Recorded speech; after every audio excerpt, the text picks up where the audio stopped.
过年有拿到红包了？有啊。哎呦，太好了！过年红包没有？没有 ？No。OK， 弥补。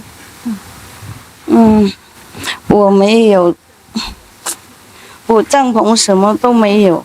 I don't have anything. My cave very little thing. I don't have envelope. 啊，去。公羊。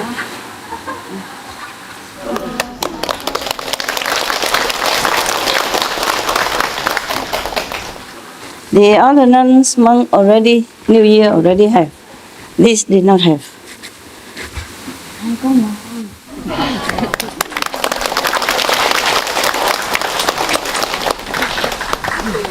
Doesn't matter New Year or not, we can always offer to the monks, yeah? I offer all the time when I see them, not just here. I come down.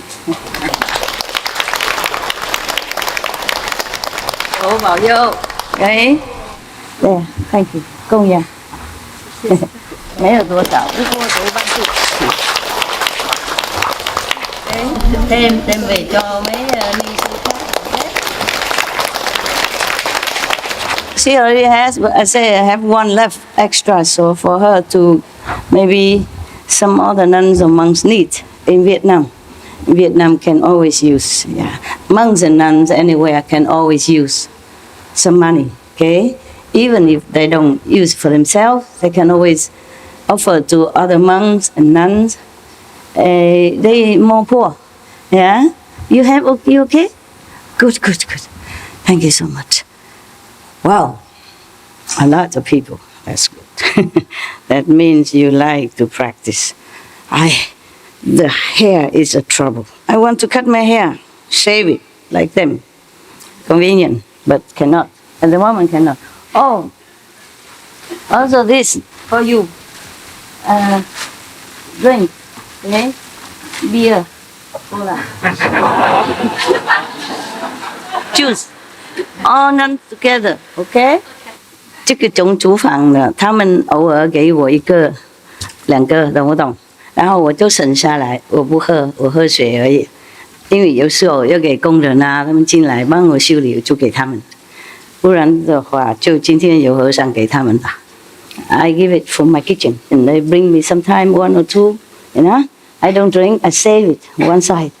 And today, so I have a lot. Okay. Wow. Mucho. And some little snacks, okay? And some noodle. He gets hungry. Noodle. Eat the noodle. Put in the bowl. Hot water. Okay? In case. Oh! My God! I don't have any. 明天 Okay? Tomorrow. Together in case. 台湾很会照顾。台湾的和尚很会照顾。万一晚上不吃，饿了一点，肚子我不舒服，痛啊，饿太多会痛，因为那个胃酸出来会痛，那就来泡一泡。也如果不想吃那个面，认为太多，万一晚上不吃，懂不懂？然后饿的就可以泡一泡，喝一喝 ，OK， 给那个肚子那个酸呢融化掉 ，OK， 就这样子了啊。这是我自己本人有一些，本人厨房有时候给，然后我省下来啊。本人有一些，因为对不起，不是不尊重，我狗啊喜欢那些点心那些，我不能给很多，偶尔给1次而已，偶尔给他们1次，这些没有动过啊。这个没动过性的才供养 ，OK。万一晚上我是下午了不想吃了然后就喝一喝保护肚子了。我们不是不受戒，就是有时候肚子的胃酸太多了，有时候老了，年轻的不一样，老了它不适应，肚子酸痛就会消在里面会消不舒服，要保养身体才能修行。佛菩萨会原谅的，没事。我们修行观音法，多打坐一点就洗掉，没事，我们没做什么坏的 ，OK 哈，Yeah， 因为当和尚不容易啊。因为你们都在外面走跑来跑去啊，赚钱了，就没有想到当和尚不一样 ，OK， 不能赚钱了，懂不懂？然后有时候不好意思就问人家，肚子痛又不能去厨房说，我要喝东西，要吃东西，我们是不禁止了，就怕他们害羞不去，所以身边我有一些的在供养啊，没有多少了啊，就是我山东没有很多。有什么都带来了，OK， 多谢收容，谢谢，一点点，万一需要的时候放在一个地方，大家和尚都知道啊，需要就来拿一拿，随时都那个机都有热水嘛，是吗？是。你们都知道哪里有热水吗？如果不知道，就叫他们一起去看，好吗？然后热水泡一泡啊。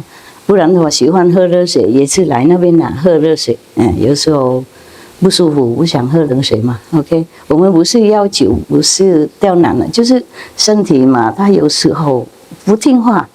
OK， 那就不要那么严格。OK， 修行要紧，多打坐，多布施法了。多想那个天上啊，佛上就要紧。不是说这一点东西就那么很了不起的事情啊，OK， 我们老身体不一样，像我知道我老了不一样，身体他有时候我说业障我不知道了。如果我一个人没有做什么，没人的，好久没有出去看什么同修之人的话，就没有那样这么复杂的，奇怪的都是奇怪，怪病啊！你说什么？业障干净，你怎么知道？我有经验，看到多人就这样了，会被影响，是吗？是，所以一个人修行，一个人这样躲起来修行是最有福报的一个人。OK， 能言庆来了，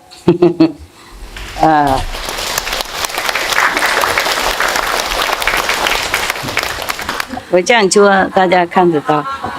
Okay, I read to you about why we practice Kuan Yin method. Okay? Yeah? Yes. D'accord?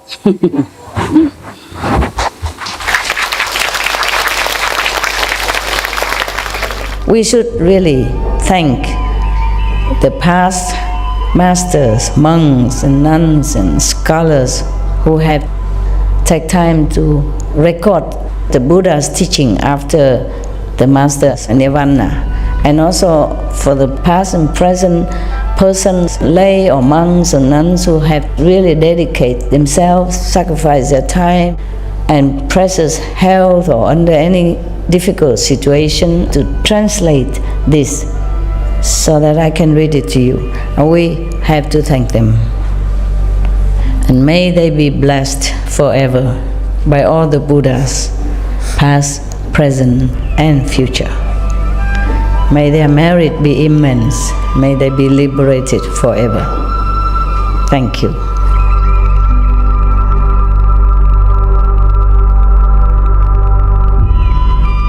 According to Buddhism and the believer and the tradition, when you read sutra and all that, you have to put on incense, flower, and bow to the sutra first and thank all the Buddhas and Bodhisattva in 10 directions, all respectfully, before you read it, okay?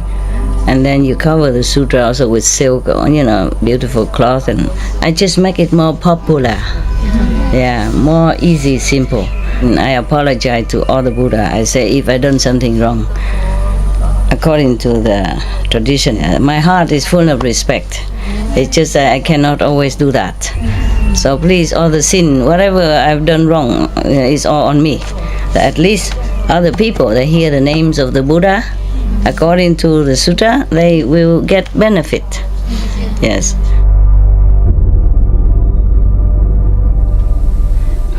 Ananda. I just cut the upper, okay?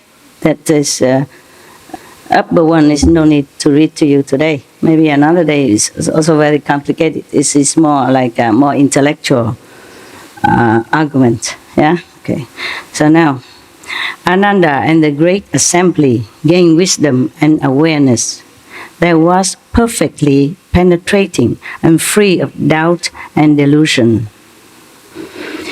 All at the same time. I mean, the Buddha has told them something before that, before this sentence. Therefore, they feel satisfied and enlightened, more enlightened. So, all at the same time, they placed their palms together, bow at the Buddha's feet, and he said to the Buddha, "Today, our bodies and minds are illumined, and we are happily free from obstruction." Just today, just part of it, not all obstruction. We have understood the meaning of the ending of the six and the one. Still, we have not yet gone through to fundamental, perfect penetration. World Honored One, we who have floated and floundered our way through eon after eon, homeless and orphaned, had no idea. We never imagined that we could meet with the Buddha in such a close relationship. We are like lost infants who have suddenly found their compassionate mother. Because of this, we accomplished the way in this assembly. Yet the secret words which we received are the same as our basic enlightenment, and so it is the same as if we hadn't even heard them. What he means by that, okay. The secret words, probably the Buddha at that time gave them the 5 holy names, yeah? So it's called the secret words. For us it's secret, so we cannot tell other people, huh? All right, now, probably that day the Buddha finally gave them this secret mantra, yeah, and teach them the Guanyin method. But because at that time these monks were already under Buddha for a while, and they have somehow benefited from the Buddha's light and enlightenment. Therefore, even when the Buddha gave them the 5 secret words and initiation, they did not feel much different. That's why they say it's the same as if we have been already, feeling or seeing all this time, basic enlightenment. Therefore, it's like as we have not heard them, complaining. We only wish the greatly compassionate one, meaning the Buddha, will bestow upon us the profound secret as the third come one's final instruction. They want more enlightening explanation from the Buddha. After saying this, he prostrated himself, Ananda, withdrew and held himself ready for the secret opportunity as he awaited the Buddha's hidden transmission. He still thinks Buddha still hides something. He's asking for more. Yes. So then, the World Honored One told all those in the assembly who were great bodhisattvas and great arhats, their outflows extinguished, mean they have no more this all kind of desire or nonsense thinking or anything that is make themselves lowly or obstructed themselves to the great way. I mean, they're already purified, yeah, to the absolute. They are arhat, they are bodhisattva, saint, great saint already. That means when they say no outflow, meaning nothing, they all concentrate inside now. They're within themselves. They are not distracted by outer alluring worldly scenery around them or anybody at all. Nothing can pull them outward anymore. So that means no more outflows, no more fault, no more sin, no more karma, no more thinking of anything that is not in the proper spiritual dimension. Yeah? So no outflows, that's what it means. It's difficult to translate. Of course they translate it like that, but that's what I understood. So then the world honored one, mean the Buddha, you know already, right? World honored one, mean Buddha, yes. Mean the whole world should honor him, not that they do, not that they did, just that they should. Meaning that he is the world most honorable being at that time, and no one else surpassed him. Okay, just like world-class teacher, Buddha. Now, then the world honored one told all those in the assembly who were great bodhisattvas, means saints, yeah, and arhats. Arhat is a little lower than bodhisattva, okay? Just one step lower, like 4th level and then 5th level, okay? Their outflows extinguished.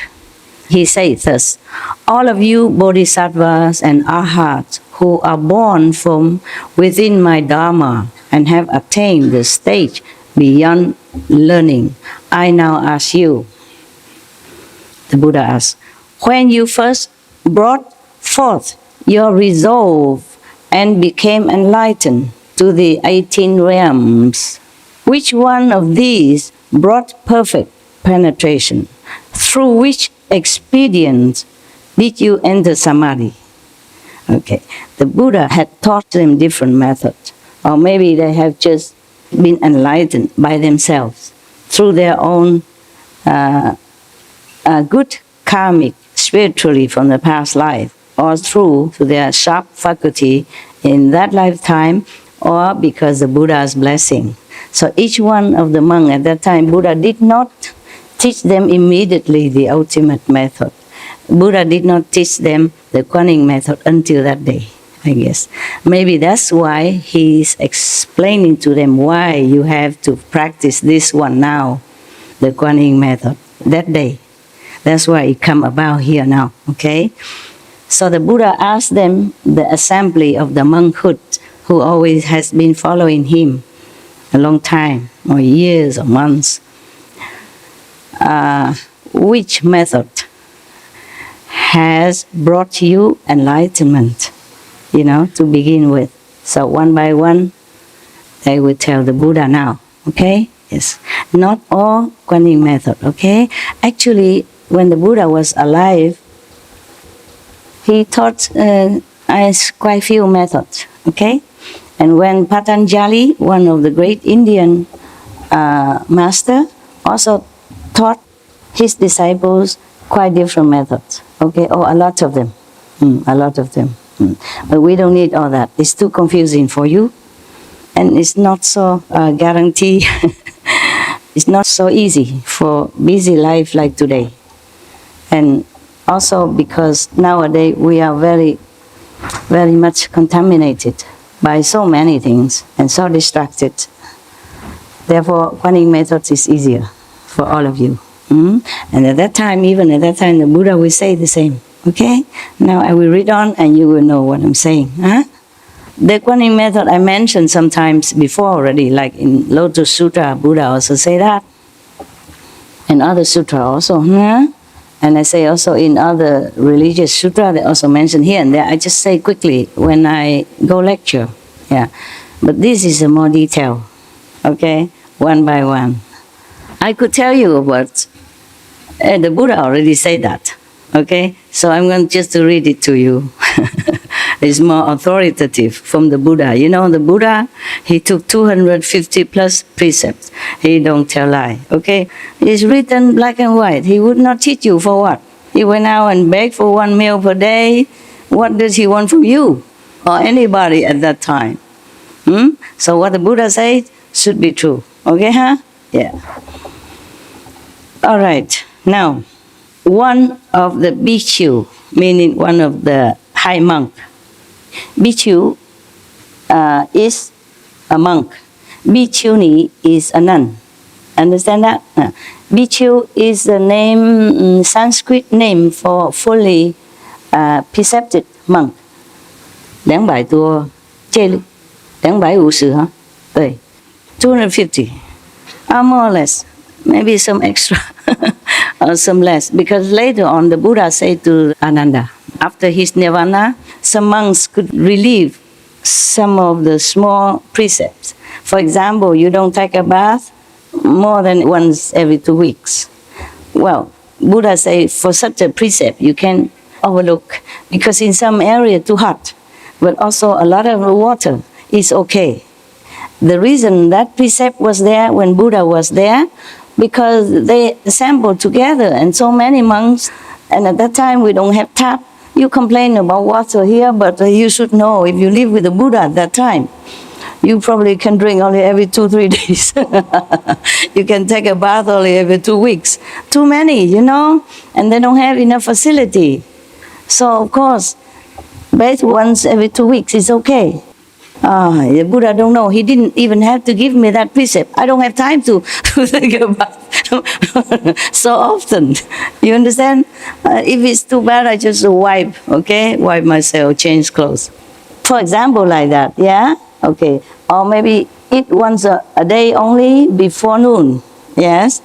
But the Buddha said can relax. If you have to travel and you don't have the food on time, then you may take a food after that. For example, like that. Because if every monk go out begging all day instead of one time a day, how do they have time to listen to the Buddha teaching? How do they have time to meditate? You understand that? Okay, at that time it's different. The Buddha knew that, so he said after his nirvana, some precept can be relaxed. It's like that. Okay, huh? But I'm not going to go further on precepts since you are no monks. And these reverends, they know already. Huh? Okay. If you're not monks and nuns, you're not allowed to see the precepts. Actually, you should not know about it. Okay? Maybe you know and then you don't keep it. It's bad for you. Your conscience already know it and you don't keep, you feel bad. Maybe you look down upon it, just say, wow, what nonsense. Yeah, and then you have bad karma. You understand? That is why only when you determine to leave home, leave the world in order to be a monk and nun, then maybe you're worth it to know about it. Then at that time your mind is somehow already fixed on this idea, and then you will just long to know the precept, how to be a monk. You will not think negative or anything. All right, so one of the bhikkhu, the monk, said to the Buddha, he and the other 5 bhikkhus arose from his seat, bowed at the Buddha's feet, and said to the Buddha. When 5 of them practiced the same method, I guess, so all 5 of them rose up first and told the Buddha what kind of method they did practice first, you know, to get some enlightenment. So this bhikkhu name is Kaundinya. It don't matter, okay? Kaundinya. The Sanskrit name, when it's translated into English, is already not very correct, and my accent make it worse. So it doesn't matter. One of 5 bhikshus, and the first one, probably the leader of the group, with others of the 5 bhikshus, arose from his seat. I told something in between, you know, instead of just read it. Oh, you want me to read it on? Just, no, the Buddha says something and then Ananda answered, you want that? No, I have to explain sometime. Maybe I don't have to, but I just do. Maybe you know everything already, right? I love it. You love it? Yes. You love my calendar, right? The calendar. Okay, here come your calendar, yeah. And extra, yeah. So they rose. Kaundinya rose from his seat with the other 5 bhikkhu, bow at the Buddha's feet. A tradition in India, okay? When you want to pay respect or when you want to talk, you first stand up. Or if you already stand up, you bow to the teacher's feet, yeah, your master's feet, and with respect, yeah, and then you talk. Or when you come first, when you first see the Buddha, you come in his house, for example, see the Buddha, you bow to him as the feet.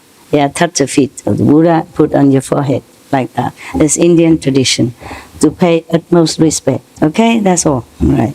So now, and he said to the Buddha, when I was in the deer park, the deer park is when the Buddha also stayed there some time before and preached some Dharma, some teaching there, okay? And they were there, the 5 monks were there. When I was in the deer park and the pheasant garden, these are all in, India or Nepal, huh? Not here. I observed the thirst come one immediately after his accomplishment of the way, meaning when the Buddha first came out of the enlightenment, the first ever time, after practicing for 6 years, and then after sitting under the Bodhi tree, no eat, no drink for 40 plus days, and he became enlightened. Then he arose out of the Bodhi tree and he wandered around. Maybe he went to Deer Park and Pheasant Garden. And that's where he met these 5, the first 5. Actually, the story of these 5 bhikkhu, I probably told you before already. So I don't want to mention here, okay? They are the first one who get the Buddha's enlightening talk, yeah? When the Buddha preached the 4 Noble Truths, yeah. Anyway, okay, we have to cut some, otherwise my calendar become 2-3 years comprised together. Not just to the end of this year, but at the end of many other years, 2020, 2021, 22, 23. And if I haven't told you about these first bhikkhus under the Buddha's teaching, then I will probably remember it, or you remind me, then I will tell you in another time, okay? It's not much to us right now. It's not very important.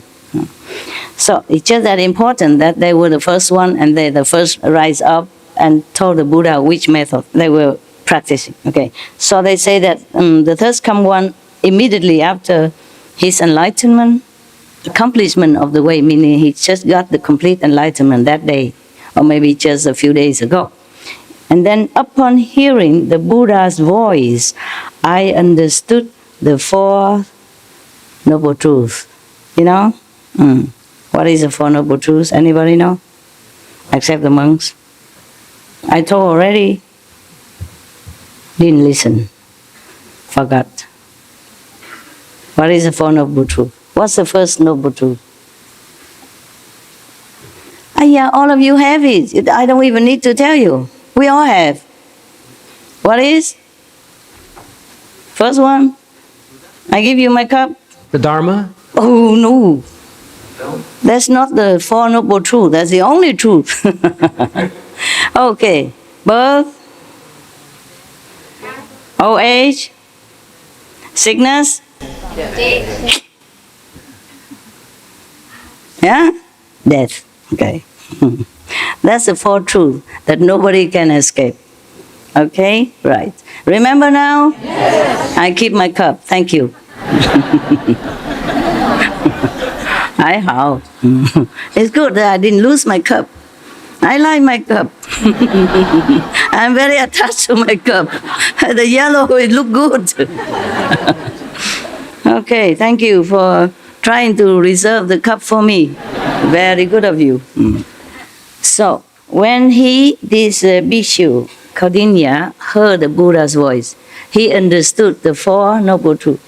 The Buddha asked us, bhikkhus, to speak. I was the first to understand. And the thirst come one certified me and named me as Nata. His wonderful sound was both secret and all-pervasive. It was through sound that I became an arhat. Okay, so when the Buddha talked, he was the first one who understood. When the Buddha first preached the 4 Noble Truths to these first 5 people, first disciples, he understood immediately. So he thinks it's because of the sound of the Buddha voice that make him enlightened. Not because of the sound. It is the Buddha sound. It's different. Yeah? A complete, all-pervasive Buddha sound. His sound, that's why he said, his sound is not a normal sound like me talking to you. Even need a microphone. And you don't even understand. Many times I keep asking you, what did I just say? Something about the Qing dynasty. Huh? Yeah. Or the world when you were not born, something, history. Okay. That's why I told you, don't listen to gossip, because even you stand here, sit here right in front of me, I use microphone, and even you understand English, you also did not hear nothing. I don't know where are your mind, but you did not. Not all of you understood. I don't know, what are you listening? What are you listening? Ah. Listen to you, Master. Yeah, that's what you say. And you did not listen to me. I don't know. You're thinking a boyfriend in Africa. New boyfriend. Or maybe would be, will be boyfriend. Future boyfriend. Future wife. I don't know. Because I asked you today also, you did not say answer correctly. I wonder. That's why I said to you, don't listen to people talk, especially negative things about other people.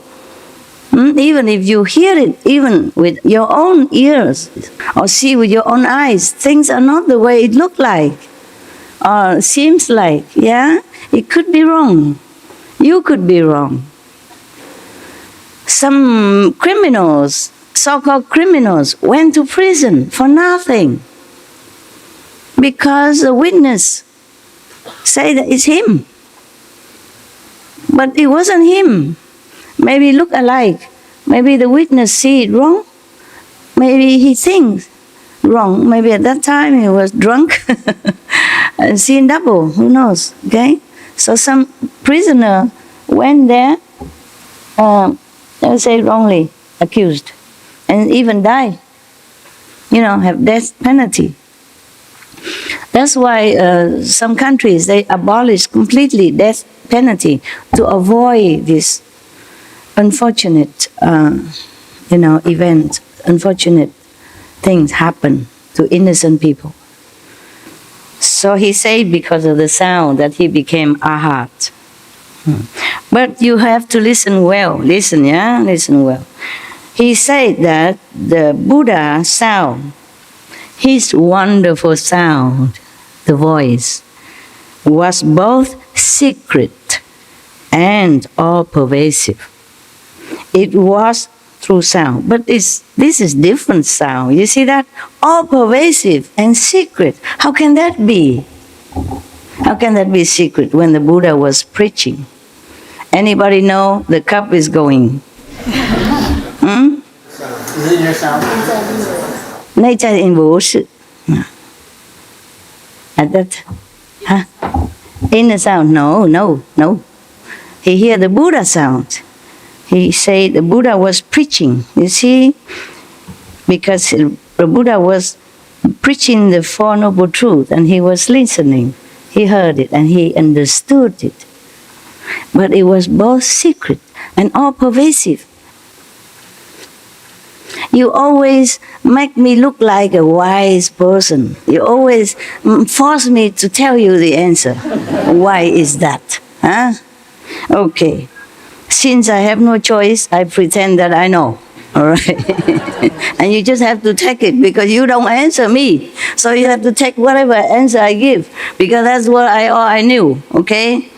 I guess when the Buddha was preaching, because Buddha just came out from enlightenment, with all this energy in him, conserved all these 6 years and 40 days intensive meditation. He just came out. So the whole beings of him is full of blessing, Buddha power, light, and wisdom, Incredible at that time. So these 5 lucky bhikkhus, practitioner, got it all. At least as much as they can absorb at that time.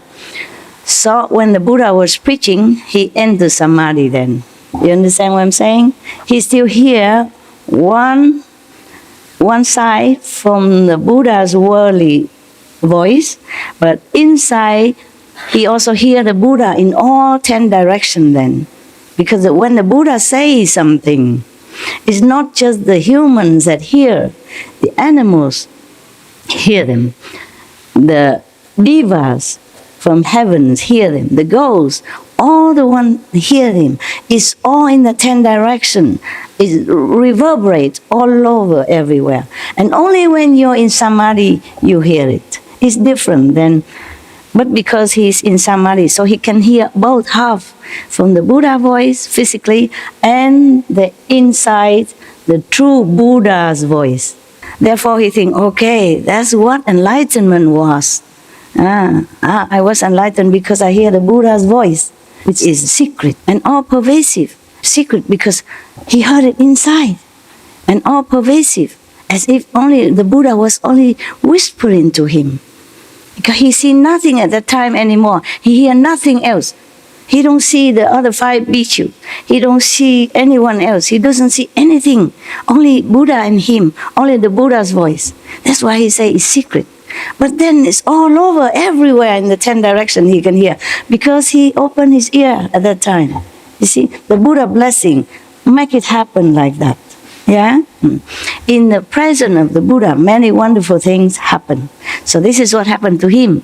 And he thought, wow, because the Buddha is preaching, I got enlightenment. You understand now? Yes. Take it or leave it, because you don't have other a wiser answer for me. No? All right. Moment. Or maybe I just sit on the table, huh? Yeah, sit on the table.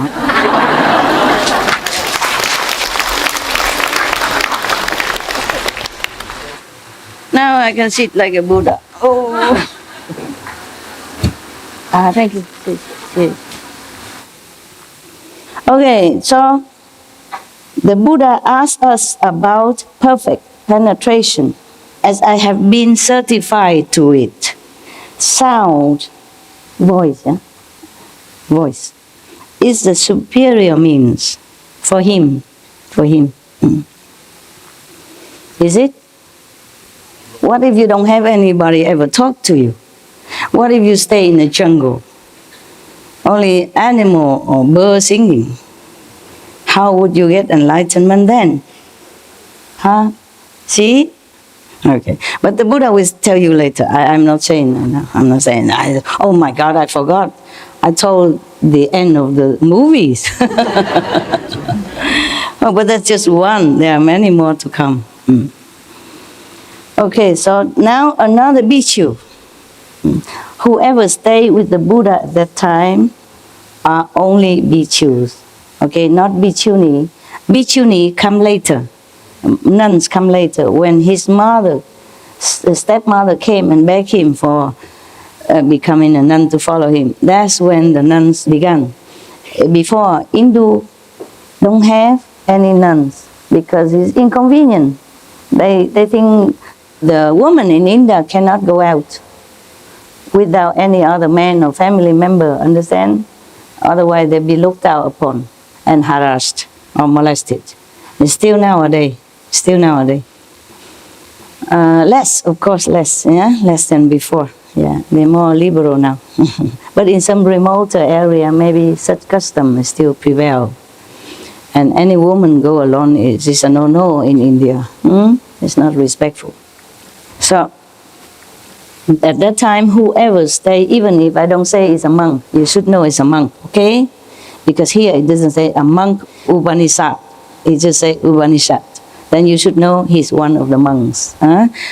Whoever stay with Buddha at that time, Buddha don't have house, Buddha don't have food for you, don't have nobody cook for you there. So if you want to stay there, you have to be a monk. Meaning you go out, beg for your own food, take care of yourself. Buddha don't do any physical caring for his monks. Yeah, everyone take care of themselves. It's easier, okay? Yes. And maybe the lay people come now and then, occasionally or whenever, then they bring food to offer to Buddha also, and then they probably bring their own food or cook for them. But not the Buddha who has to take care of all that. Not like your poor master here. Okay, a lot of work because I have to take care of small things, small things. Even if the disciple builds, I have to instruct and take care, that is done well, for example. I'm not complaining, I'm just telling you, your poor master is really poor. Every little thing takes time. Don't tell me that, oh, it's just a little job. Why master say that? A lot of little jobs, okay? A lot of little jobs, even for dogs, how they have to be comfortable, where, it's a new place, and many things are not as ready as in an old place, okay? But I'm very happy, okay? I'm not complaining anything at all. Just a lot of work. Right, so now there's another bhikkhu come up, telling the Buddha what method he practiced. The first one is the voice. See? The Buddha's voice. Okay. Now Upanishad arose from his seat, bowed at the Buddha's feet, and said to the Buddha, I also saw the Buddha when he first accomplished the way. Probably these are the first disciples. So they take turn to stand up and tell. First come, first talk. That's why first the Bible, and then now it's Upanishad, because he's also one of the first. Maybe not together with the five, but maybe second first, you see? So they come one by one.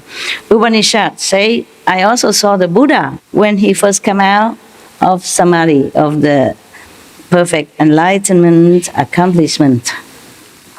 I learned to contemplate the appearance of impurity until I grew to loathe it and came to understand that the nature of all form is unclean.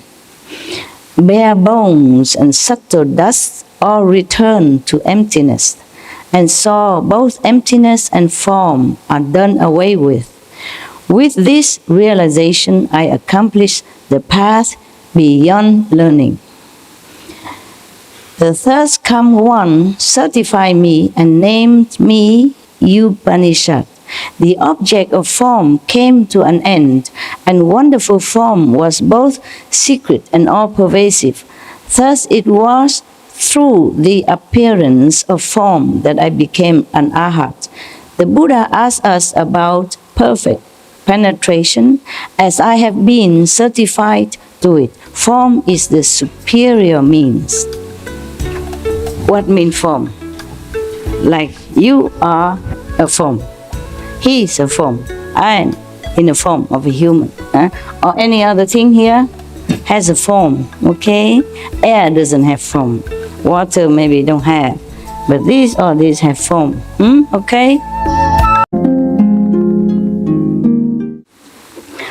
And so, these 5 bhikkhus and this Upanishad bhikkhu also have been certified by the Buddha.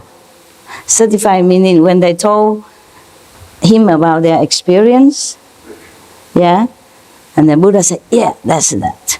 You have been in Samadhi. You are at level of arhat now. Congratulations. Good.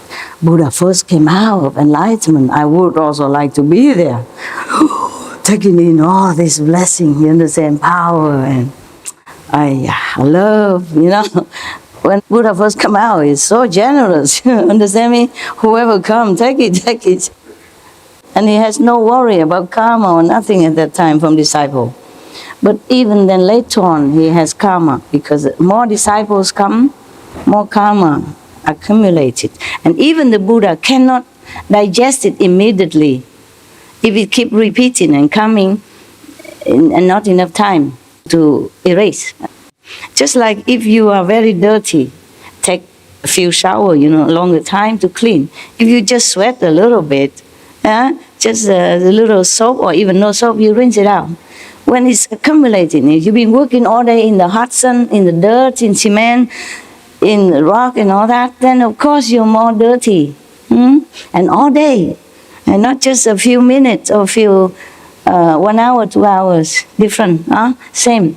The Buddha, when he first came out, no problem. By the way, I told you these 5 first bhikkhu are very bad. They were taking Buddha's blood before, many former lives. You remember now, okay? So that doesn't mean they are good or angels or anything. It's still bad karma, yeah, and not very good, yeah. But the Buddha took them in, no problem. He didn't feel nothing. And another one, Upanishad, came, also no problem. A few more, no problem. But in some time later on, normally Buddha don't mention much about his taking karma or anything, or no, not too much mention in the sutra. But one time something leaked out, like because of the disciples' karma, he has no food to eat for 3 months. He has to take horse feeding, horse food. Just one sentence that we can understand now, leaking out some secret, that the Buddha also took the karma from disciples. And mostly also in the Bible, like Jesus, nobody mentioned that. Jesus also don't say take karma or anything. He said, come to me, you heavy laden. I will, uplift you, quicken you. Yeah. But then later, in 1 or 2 sentences, they say, because of disciple karma, he has to be crucified. No need to say a lot. Then we know that it's all the time, just one time. If it mentioned one time, that means all the time, often, yeah.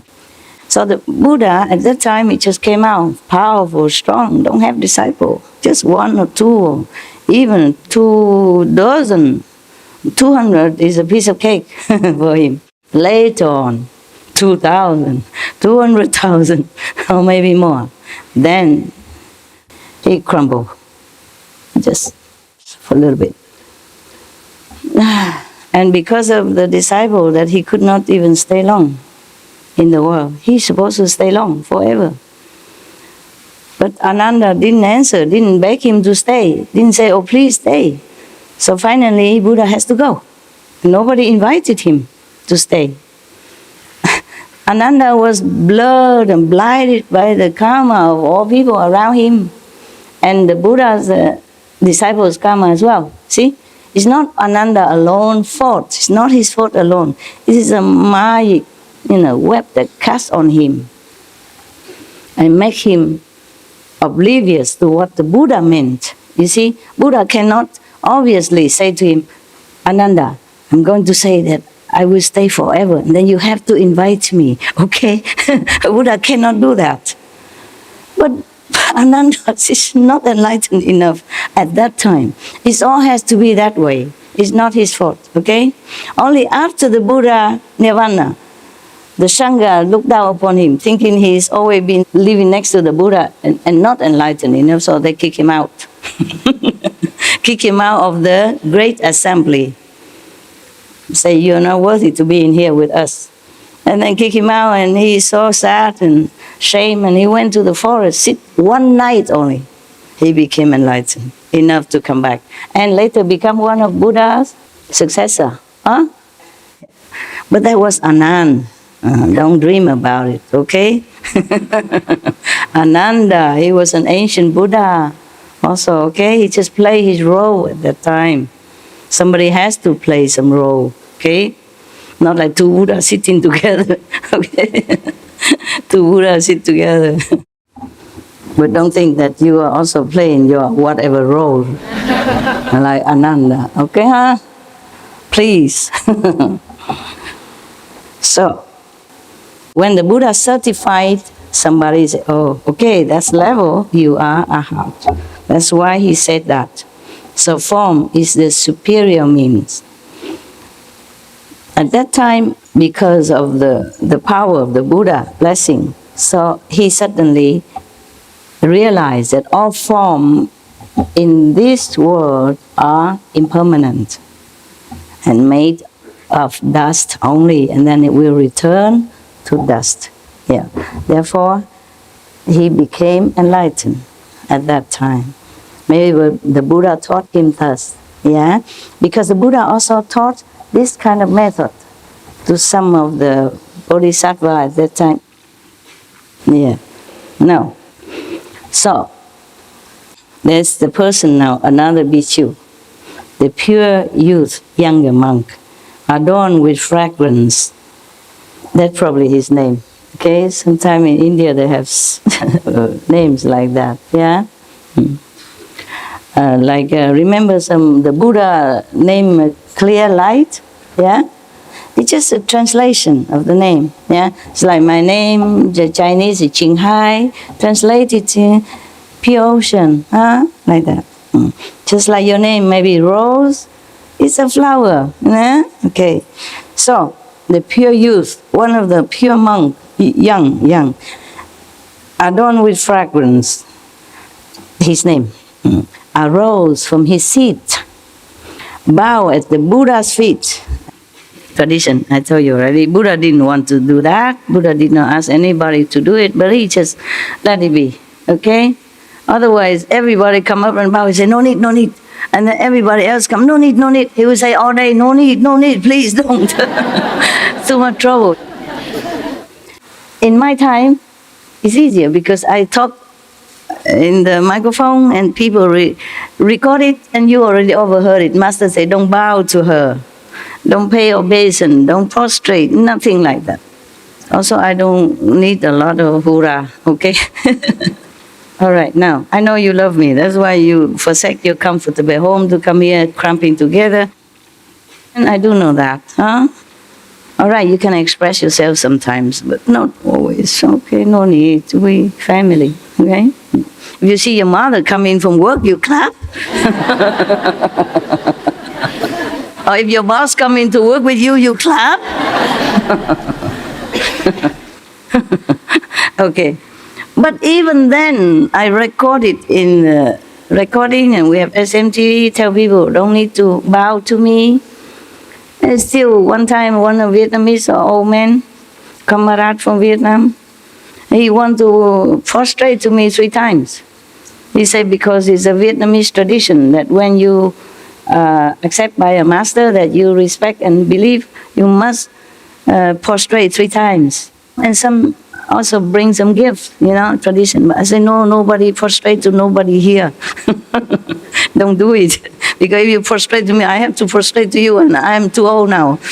My knees doesn't like too much trouble. So I have to tell him many times, so then he stopped. But he did not even feel very happy about it. For him, it would have been better if he prostrate 3 times. Then his heart would feel more complete. Fulfilled. More fulfilled, yeah, more contented, yes. I know that, but I cannot let him. He just have to prostrate to the Buddha somewhere else, yeah? And prostrate, maybe he can do it at home, private, with privacy. In front of the photo, okay, nobody say anything.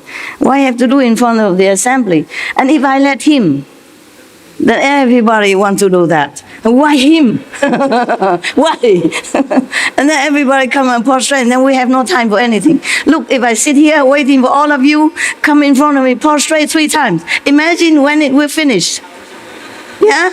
And waiting as well, and dusty, and no time for Surangama Sutra, no time for eating dinner, no breakfast, no cleaning the hall, no meditation, nothing, just prostrating all day long. In queue. In queue. Understand? Yes. Yes, we have respect inside, and it's fine. I know you love me. Somehow you do, yeah? Yes. At least most of you. It doesn't matter if you don't love me. I love you. That's 100%. Okay? Just like one man who was very much in love with one girl, but she's not in love with him. The story I told already before. But it's very appropriate here. So the man, he keep following, he keep like chasing her every way and giving her gifts and stuff like that. And the other friend feels sorry for him. Oh, she doesn't like you. Huh?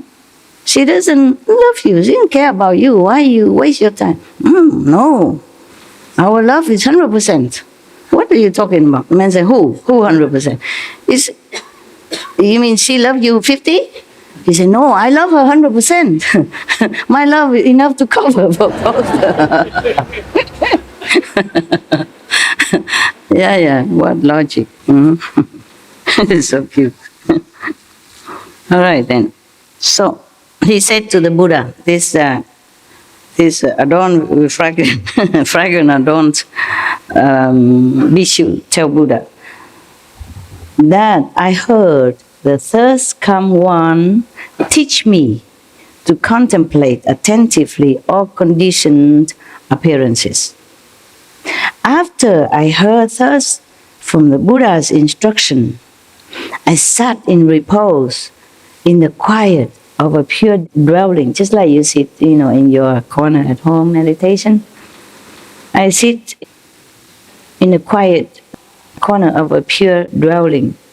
When I saw the bhikshu light sinking incense, the fragrant scent quietly enter my nostrils.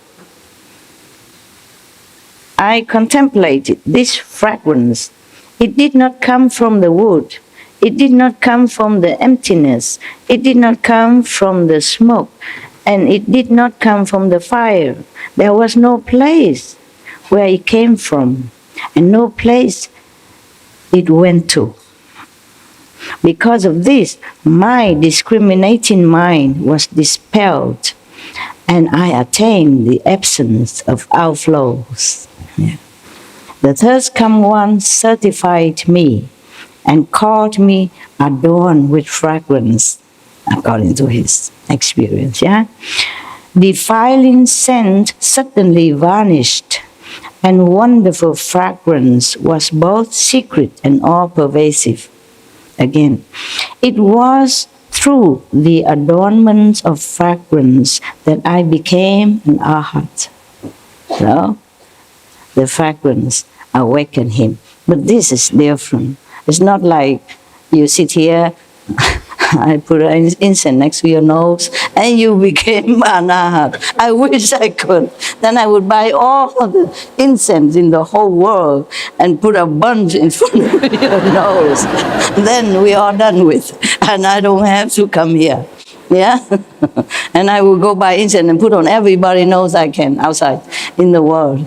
Then we all enlightened. So, is that easy? In this time of Dharma ending age, even, all brainwashed. Okay. That is after he met the Buddha. One of the first disciples here.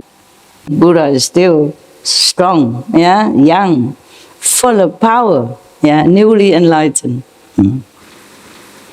Of course, he's newly enlightened, meaning he newly reclaimed his position as a Buddha. Otherwise, he has been Buddha long before we even know what the name of the tree, or even know this word, nothing. Known long before this universe or this earth has been even formed. Eons already. So now, when Buddha talked to him, instructed him to contemplate on the conditioned appearances, just any appearance. The Buddha taught him different method. At that time, and in any time, I'm telling you, most masters don't teach you immediately the Kuan Yin method.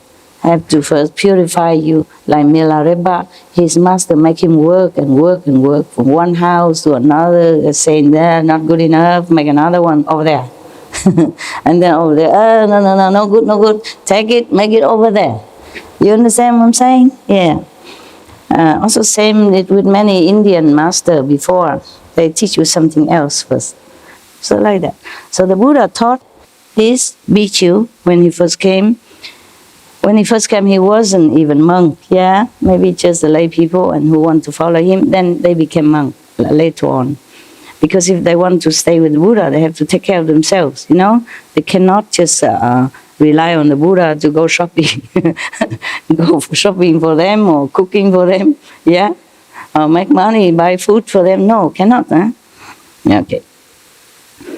So after he heard this, the Buddha tell him to concentrate, in meditation, and conditioned form. Conditioned form means it will be born and then it will die. Just like our life is conditioned like that. Sometimes some teacher, or maybe Buddha at that time also teach you to contemplate on the light. Yeah, one light, like the flame of the candle. Okay, when I saw the bhikkhu light sinking incense, the fragrance, that's why he attained the absence of outflows, means he is purified. Yeah, good. No more mundane thoughts will come from his mind or enter his mind. Understand? No obstruction. The Buddha certified him and called him adorned with fragrance.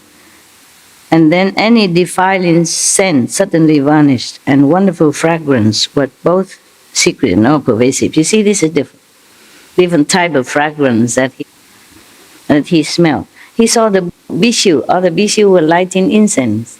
Some incense were sinking, maybe half broken already, and no more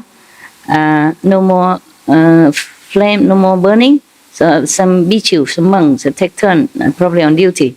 They come and light this incense again. Sinking means no more. You see, the incense was like falling down, the ash falling, no more burning. So some bhikkhu lighting it. And then at that time he happened to be nearby, and he saw it, and then he smelled the incense. But it was both secret and all pervasive, meaning he saw it outside, he smelled it from his nose, but then he can feel the whole universe, the whole earth was filled with the fragrance. That's why it's all pervasive. Yes. And then he attained Arhat, frank. So the Buddha asked about perfect penetration. As I have been certified to it, the adornment of fragrance is the superior mean. For him, it's a superior means. Okay? For him, of course. So now this is the third superior means that already we have heard. Okay?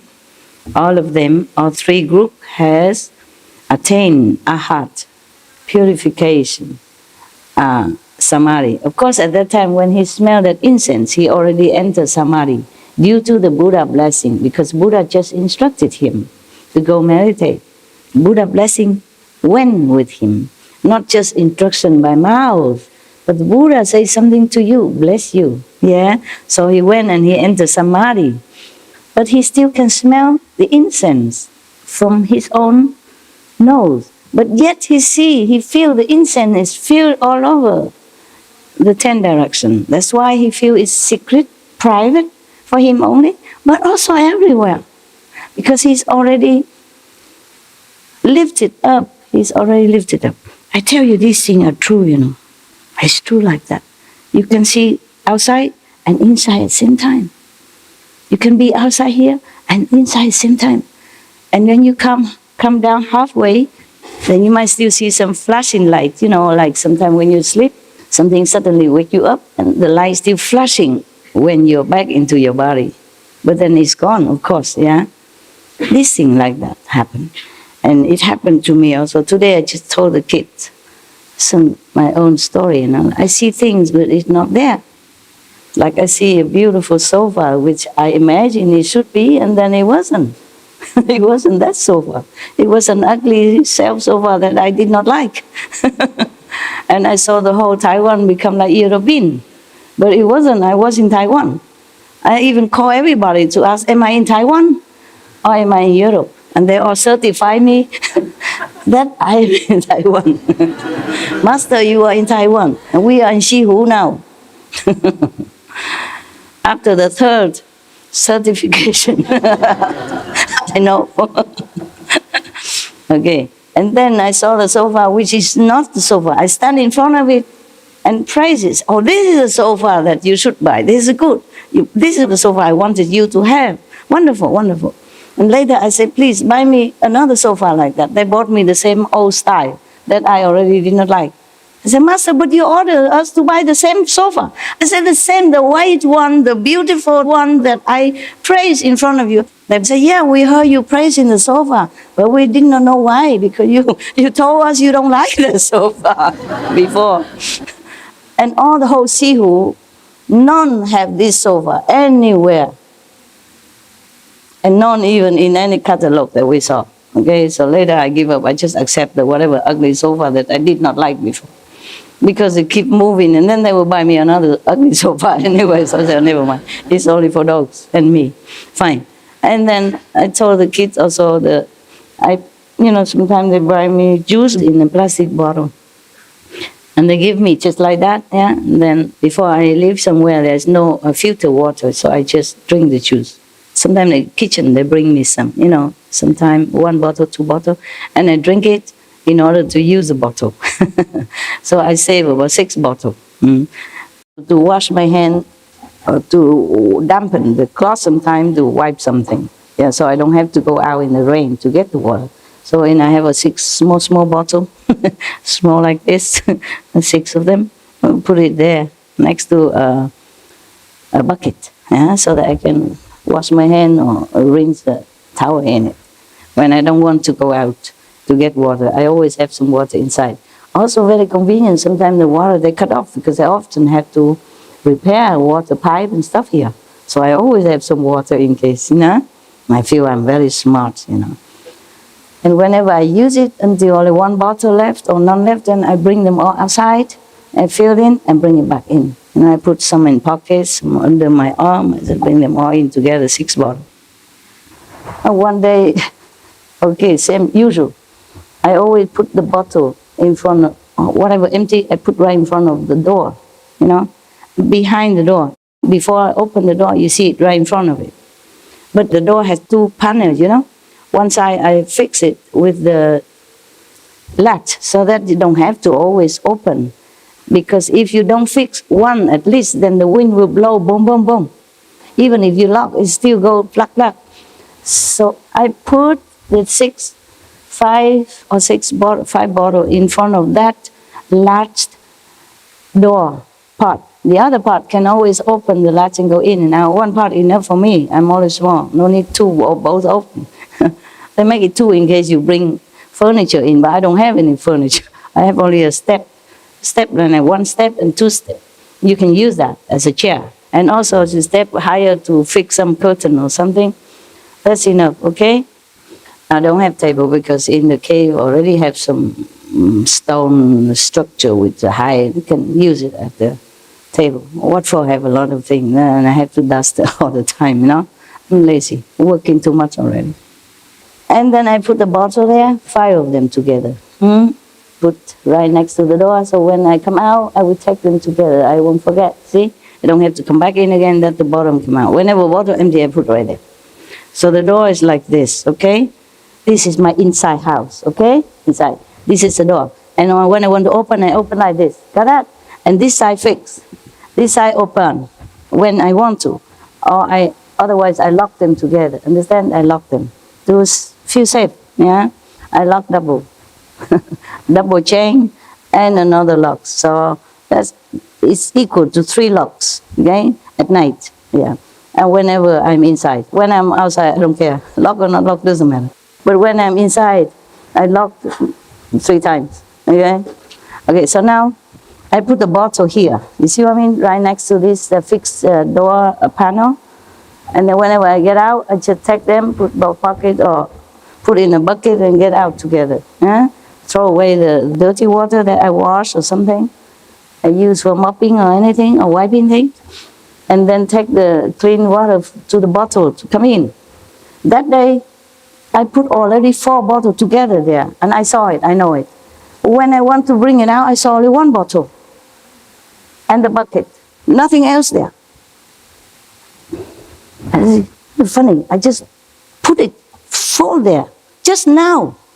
And then I went in just to answer the phone or do something. Come back out, nothing. Only 1 bottle. 1 small bottle. I said, where are the other? And I feel myself, my God, you're getting too old. Too old, woman, you forget everything.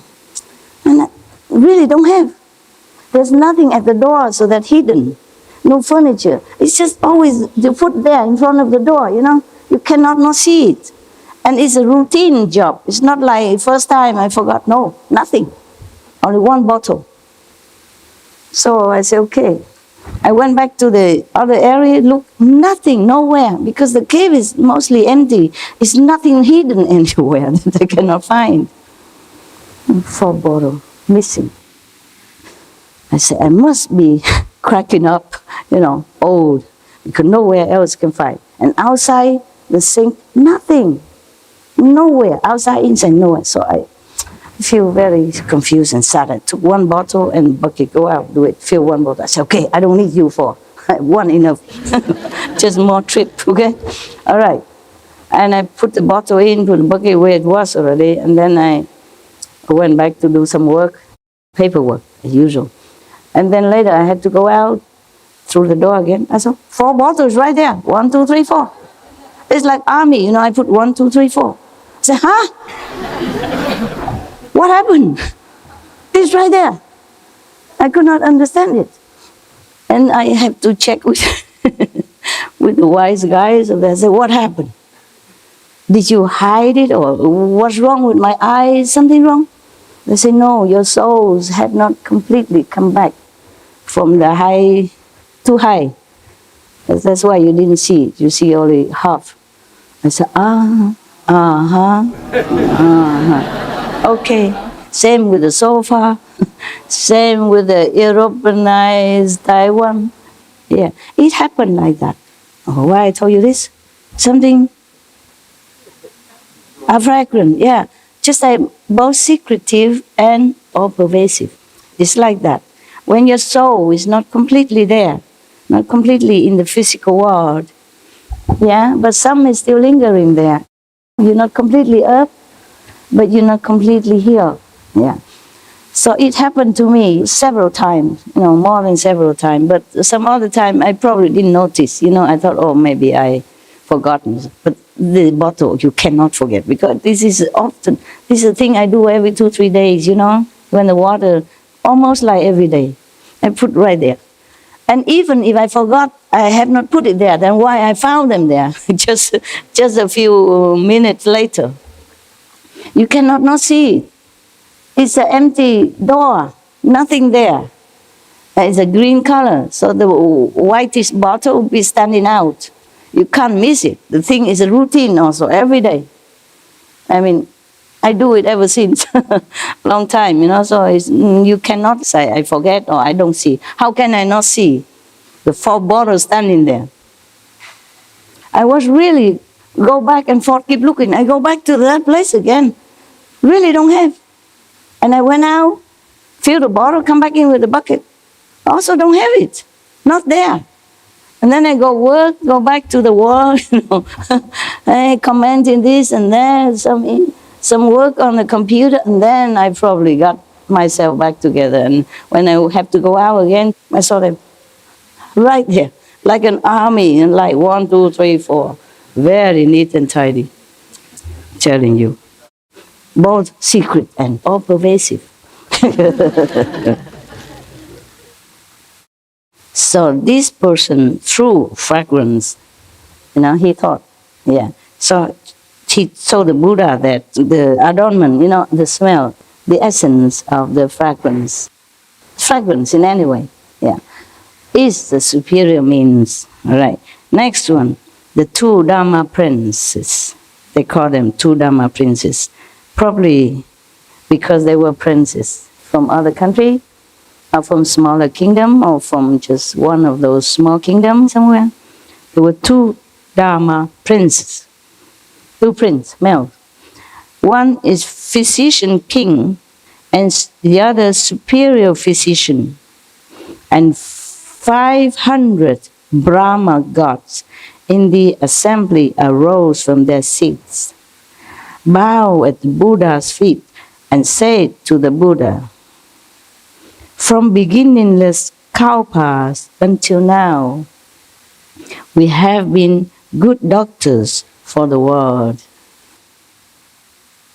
They are physicians, they're real physicians, so they call them physician, king and superior physician. Maybe they was very good, have green thumb, good healers. They call him king of physician, and physician superior is probably the name people gave it to them because they are so good doctors. So they say from beginning and end is a time we have always been doctors. Maybe that's why they are good. See, whatever you've been doing in previous lifetime, and if you do it again in this lifetime, you're always better. Always better. That's why many genius musicians, since young age, or genius doctors, genius scientists, very young, 10 years something, already enter university, learning, arguing with professors, because they have been doing it before. And they still retain the memories of their expertise from a life. They know their past, yeah. In our mouths, the two physicians talking together with the 500 Brahma gods. I don't know why they call it in Brahma gods. Probably they attained the level of Brahma. Or maybe they're really the Brahma gods from Brahma heavens to come down. And other Bhikshu at that time can see it. The Buddha can see it, but maybe other lay people don't see. We'll see how they go. I read it a long time ago. I forgot. I just checked it up quickly before I came to read to you. I mean, some days ago. Because I have to read it before, see if it's okay for you. Yeah. So that I also remember how I understood it, and then I can explain it to you. So it's double work. When I read it's quicker, of course. I have no calendar with me at that time. But in front of you, the calendar just suddenly appeared, you see, by itself. You inspired me. I don't need all this explanation. I just understood. No need explanation. It's direct and simple. So these two Dharma princes from the beginningless kalpas until now, I mean, there's lives and lives and lives after life, they have been medicine men. That's why they're good now. Though they bestow the title upon them, physician king and superior physician. The patients did that. And they became famous by that name. So in the assembly, they also call them like that. And that's how our names, many names in the world begin, That's why you say Mr. Smith. Before probably there was no name and he is a Smith. So they just say, oh, that's a Smith family. Or what's the name, what else? Mr. Porter. A Porter, yes. For example, yeah, okay, right. So these two physicians have been bestowed good title. It's like that. And the 500 Brahma gods. That doesn't exactly mean 500. You know already, right? In India at that time, either 500 or 2,000. Yeah, or 84,000. Yeah, or 84 or 18. They just like a rough figure. When it's a lot, they say it's 500. So you hear a lot, many times in Buddhist story, 500 this, 500 that, 500 even robbers, remember? Okay, and Krishna has 500 hurt girls, and Buddha have 500 concubines. He doesn't have 500 concubines. What do he do? What does he do with the 500 concubines? You cannot even manage 5 women, however tough you are. Okay? Poor prince, poor Buddha, if he really had 500. Imagine just 5, and they quarrel with each other and compete, yeah? And vie for attention, competing, quarreling. How can any man even live in such a situation? From this kind of atmosphere, I advise you, never wish to become any king. Don't, okay? Don't. Just don't. It just look good. It's not good.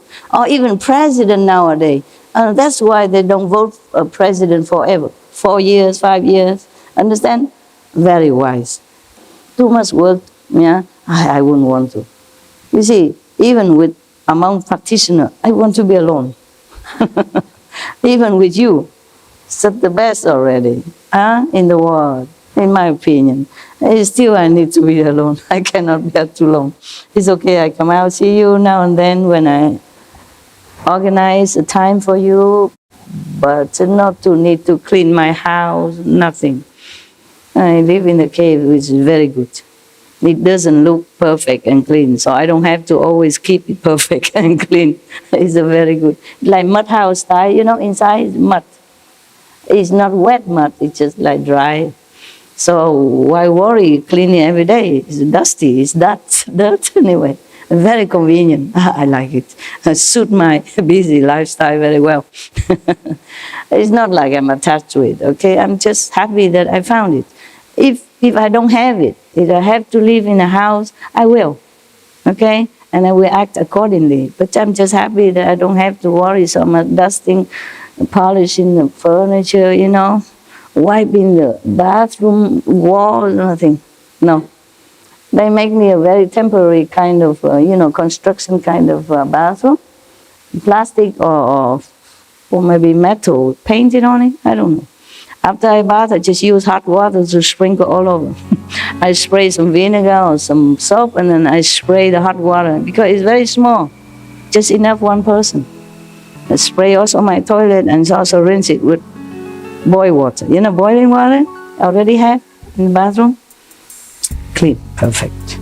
Yeah. No need to do a lot of work. If I have to do more work, I don't think I can sit here, truly. We have only 24 hours. I'm not getting any younger. Okay, so the two doctors, King, continue saying, in our mouths we have tasted many herbs, woods, metals, and stones of the Saha world, of our physical world. Saha is a name in Sanskrit terms for our world. Okay, they don't translate it, just as Saha world. Because all the Buddhists understand that. Just like Samadhi, you all understand. So sometimes I say Samadhi, I don't translate it.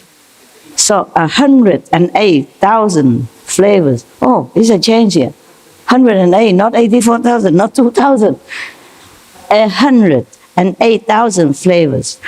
We know in detail bitter, sour, salty, bland, sweet, and pungent flavors and the like, in all their combinations and inherent changes.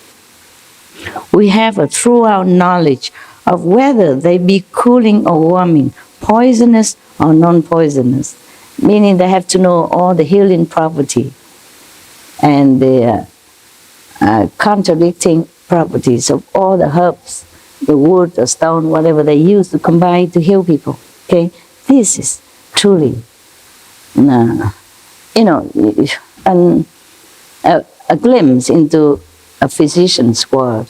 In the old time, they don't test it on animals.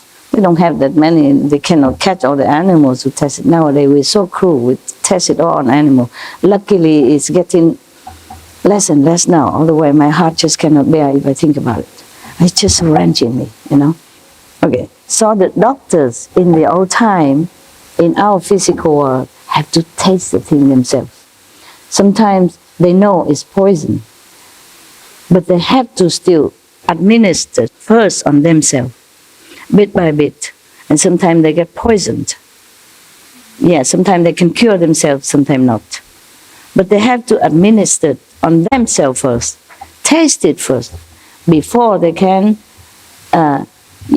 prescribe it to patients or try it on patients. These are the true doctors of the old time.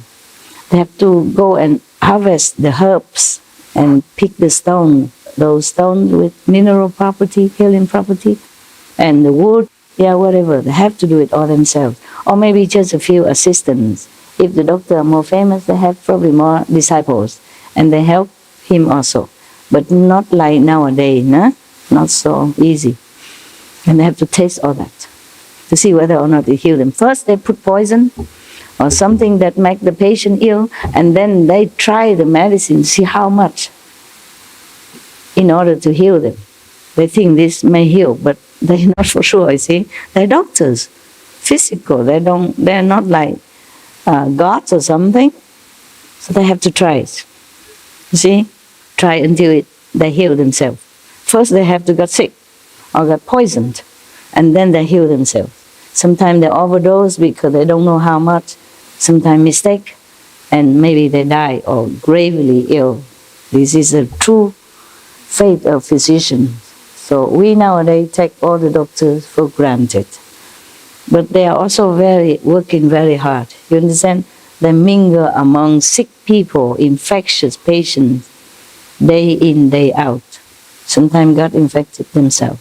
See? So these two physicians continue talking. While serving the third come one, we came to know that the nature of flavors is not empty and is not existent. Not empty, not existent. Nor is it the body or mind. Nor is it apart from body and mind. We became enlightened by discriminating among flavors. They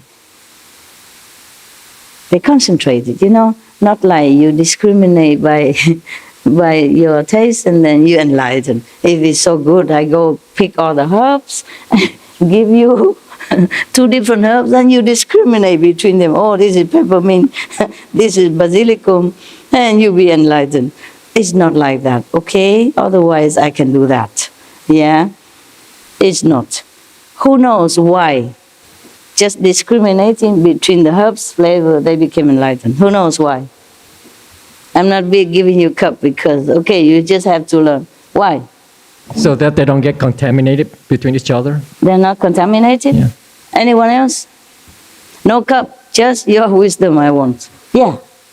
Because it took their concentration to, know the herbs? Mean the concentration to discriminate? Yes. Yeah, that's one point, yes. They know truly how to distinguish between 2 herbs. Mm-hmm. Okay, next one.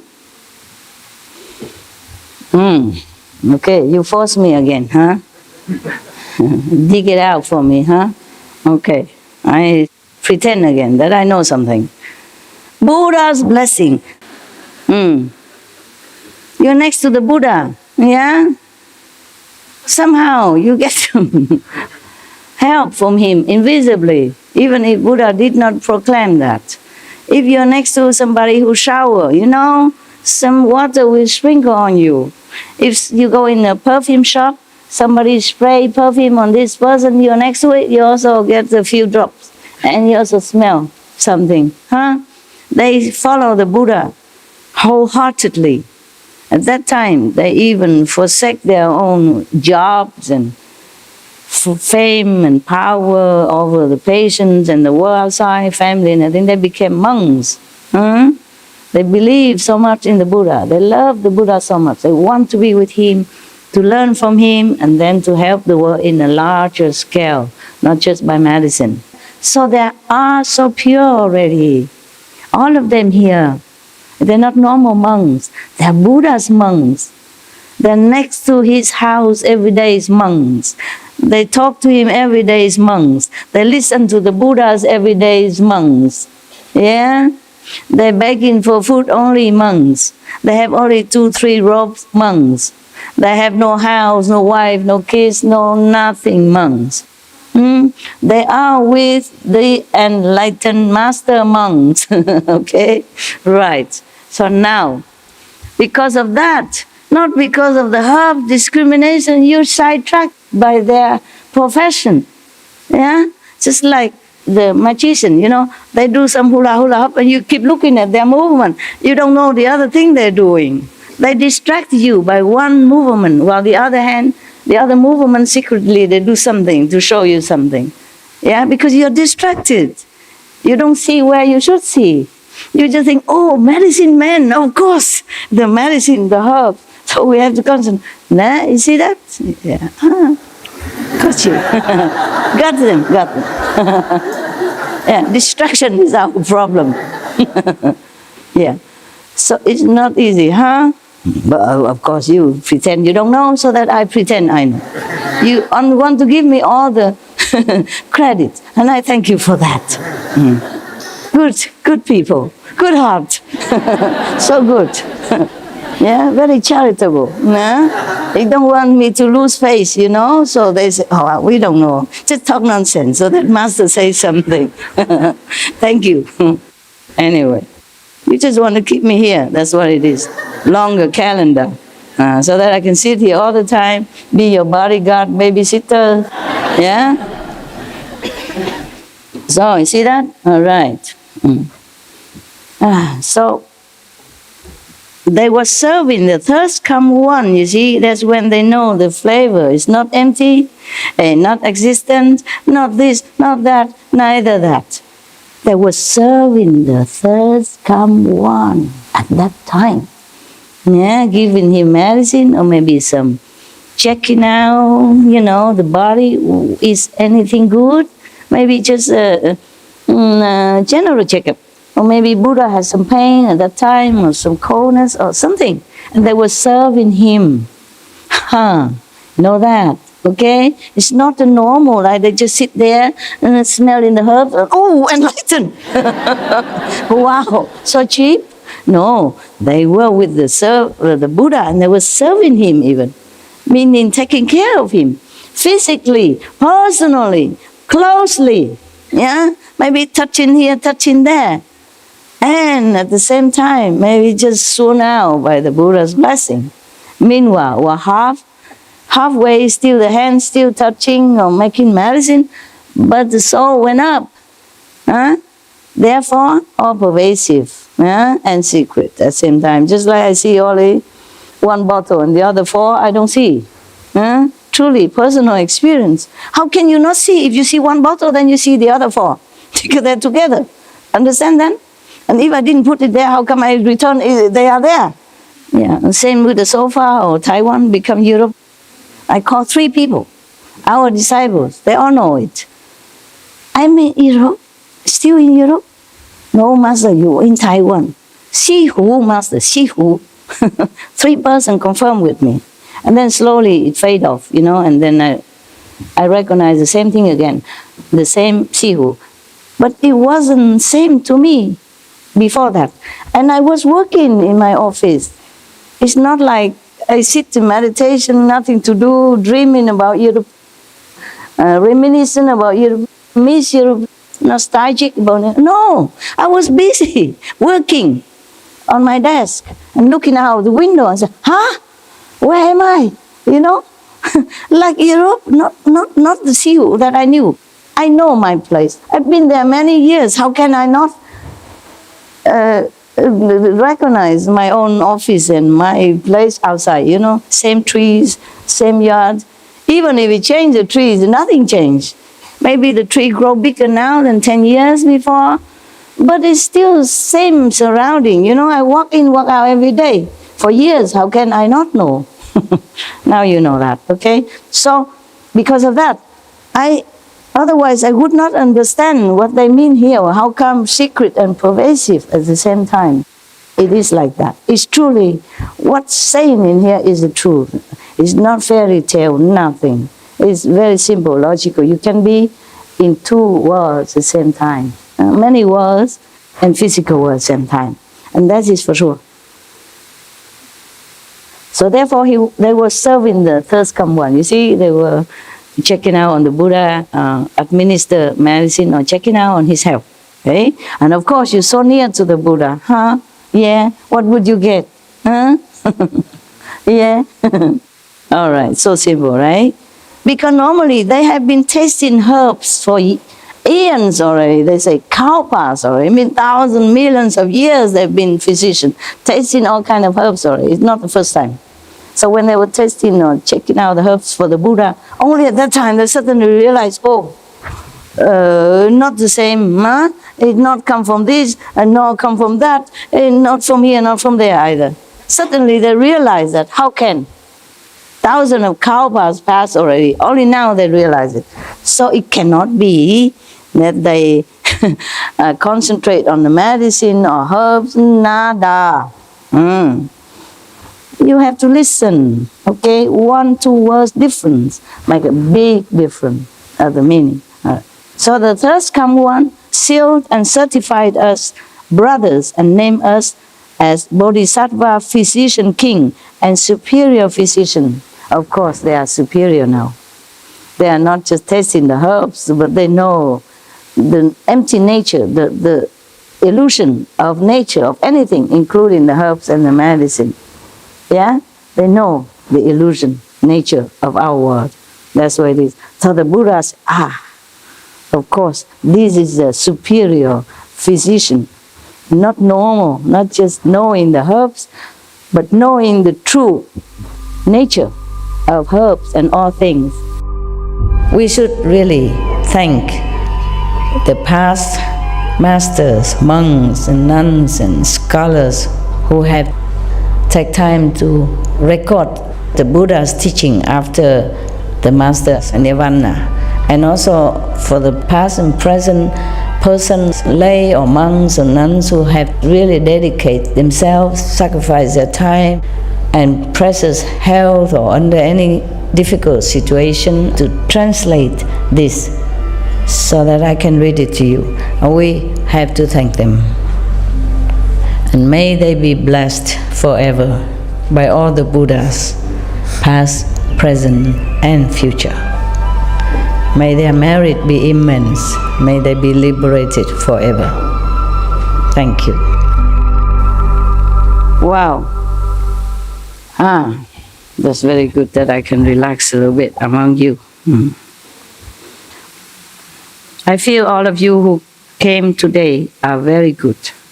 Yeah, I feel that way, and I was very happy. Very, very happy. Because sometimes a few worms, rot the apples. And I don't like that. I never like that. It's ruin the atmosphere for everybody else, for most people, and I don't like that. I do forgive. I forgive all the time, immediately. Forgiving and having around is different, okay? I told you already. I can forgive the mosquito who bites me, but I don't go and look for mosquito and pat his head or hug him and say, "Oh, I forgive you." Yeah?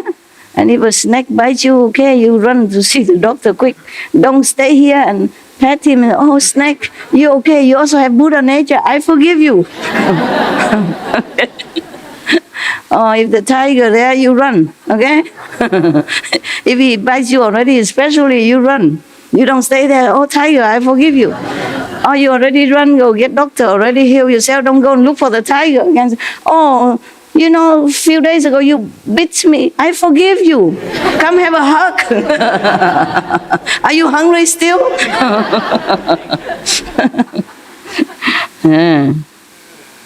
Okay? Yeah. Forgive what? As Jesus said, you turn the other cheek. You turn the other cheek. The cheek is okay, but not the tiger. Not the tiger fang. Huh? Turn the other cheek, okay, another day, but not the tiger fang, and not go look for another person who beat you the other day. Say, here's another cheek, brother. You forgot. You forgive is okay, yeah, but don't go and show another cheek and say, "You forgot the other cheek."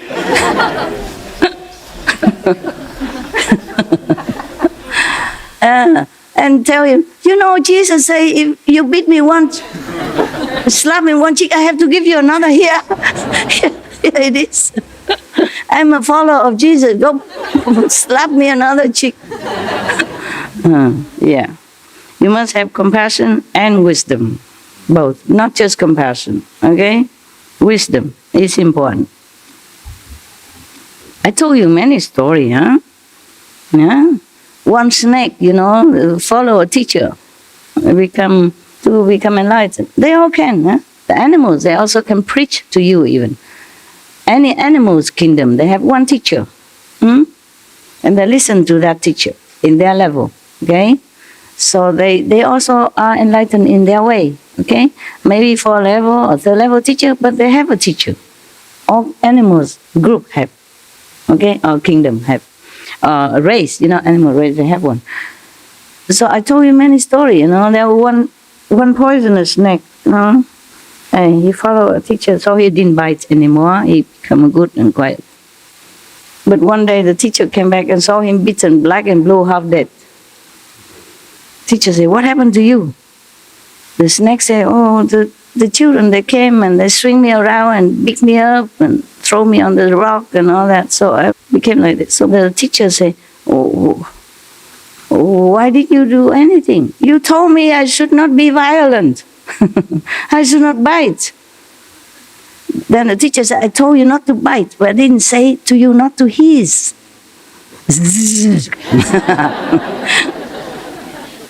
You don't have to be violent. No? You don't have to be angry, but you can react accordingly, okay? So that people also leave you alone. Otherwise, people also create karma if they harass you for no reason. Defense, self-defense have many ways. Doesn't have to be violent, no? Okay? But have to defend yourself. Like, okay, I'm a practitioner, okay? But I lock my house. Why do I have to have guard in front of my house? One more person working. I just lock, okay? They don't say, Master, why are you scared of you? I'm not scared. I just take care of myself, okay? So you don't worry, so that nothing can happen, even if it never happened. Prevention is always good. Don't tempt people. Don't leave your money all over the place and tell people, money is laying all over my house, you know. I know you're honest, I don't care. How you know, okay? Why tempt people? Understand? Yeah. Also the same with the clothing. That's why you should wear, you know, more decent clothes, yeah? Not too tight trousers to come in here and showing everything that you got. They don't come here to see what you got, yeah? Try just to wear more decent clothes. Maybe buy some tunic when you come here, okay? Loose clothes, more comfortable to meditate. I know you used to wearing, you know, tight things at home. It's easy, convenient to work at home. I know that. Buy a couple of tunic, okay? Like cover up to the knees or something like that. Loose, yeah? Not tight. Airy, easy to meditate. Cool, okay? Not sweaty. It's not obligation. It's just an advice. It's better for you, okay? Nowadays, many women wearing things is too poorly, nah? Not that they don't have money, they just wear it poorly. If you want people to respect you, respect yourself first. Understand? If you want people to, like, hands off you, you prevent it. Okay? Because sometimes I see some like young girls, they don't understand much. They like to go with the fashion. They wear clothes almost like nothing. Okay? And it's winter. Up here is all open door, freedom. Down here, from almost at the hip, below, also freedom. It's very good. Very good to have freedom. But freedom means also responsibility. Take care of yourself so that you are safe. You're safe. It may be good looking, according to your opinion, but it may be also meaning something else for the men, or even for other women. Women are not all women. Yeah, just like men are not all men. Yeah. It's not their fault. It's just their karma like that. Their karma. And they've been born like that. They've been programmed like that. Okay. I think we should go, huh? Yeah. Thank you, Master. I'm going now.